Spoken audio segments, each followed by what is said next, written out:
வணக்கம். அஇஅதிமுக பொதுச் செயலாளர் வரும் 31ஆம் தேதியிலிருந்து 234 தொகுதிகளுக்கும் பிரச்சாரம் செய்ய இருப்பதாக தற்பொழுது அறிவித்திருக்கிறார்.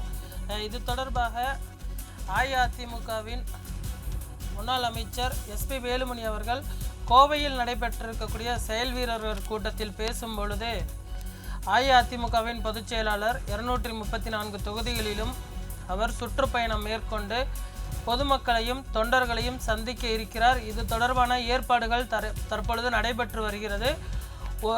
அதே போன்று அஇஅதிமுகவின் உறுப்பினர் சேர்க்கையை 2 கோடிக்கும் அதிகமாக உயர்த்தி காட்டியிருக்கிறார். ஒரு சிலரின் பதவி காலம் பார்த்தோமெனால் முடிவடைய இருக்கிறது. இதனால் ஒரு சிலருக்கு பதவிகள் மாறினாலும் எந்த ஒரு சலசலப்பும் இல்லாமல் பணியாற்ற வேண்டும் என்றும் அவர் இந்த செயல் வீரர்கள் கூட்டத்தில் பேசியிருப்பது குறிப்பிடத்தக்கது.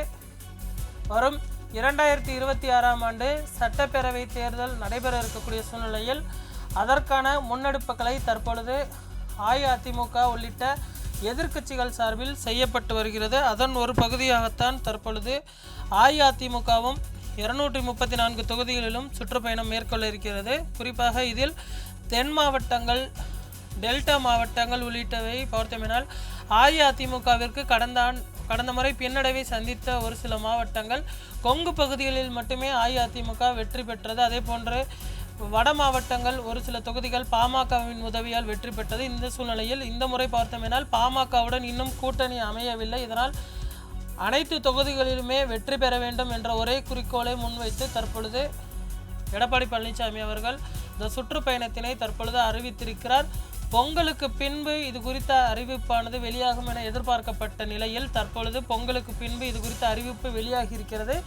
முதல் தொகுதியாக எந்த தொகுதியில் இருந்து சுற்றுப்பயணம் மேற்கொள்கிறார் என்பது குறித்த முழு விவரமானது இன்னும் ஒரு சில தினங்களில் அறிக்கையாக வெளியிடப்படும் என தெரிய வந்திருக்கிறது. அவர் வேன் மூலம் பிரச்சாரம் செய்வதற்கும் திட்டமிட்டிருக்கிறார். இதில் 234 தொகுதிகளிலும் பார்த்தோமேனால் மினி பிரச்சாரமாக அமையும் என எதிர்பார்க்கப்படுகிறது. அடுத்த ஆண்டு ஜனவரி அல்லது பிப்ரவரியில் அவர்கள் முழு வீச்சில் பிரச்சாரம் செய்வதற்கும் திட்டமிட்டிருக்கிறார்கள்.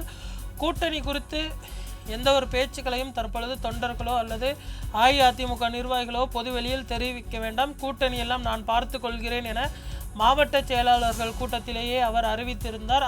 அது தொடர்பான ஒரு அறிவிப்பும் இருக்கும் எனவும் எதிர்பார்க்கப்படுகிறது.